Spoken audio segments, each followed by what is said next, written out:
Samsung returned in 2019 with a smaller 75-inch 4K TV that is a much more practical setting for the living room.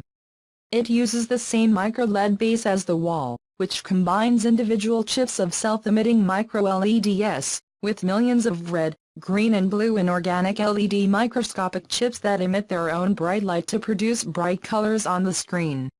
No backlighting is required, so MicroLED screens can be incredibly thin.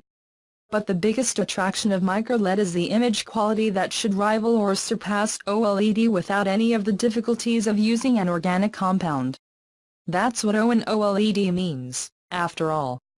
Theoretically, MicroLED should offer perfect blacks. All microscopic LEDs can be turned off individually, the best brightness in its class and an incredibly wide HDR color palette, without burning and hopefully with a significantly longer lifespan than OLED panels, since that there is no natural degradation to worry about. MicroLED screens are incredibly difficult to produce to scale, as each of the RGB subpixels must be placed with care, with a very small measure of space or pitch between them.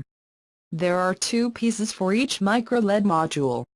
The first is the backplate, which has hooks that extend with the rotation of a dial so that it can be easily placed on other wall modules.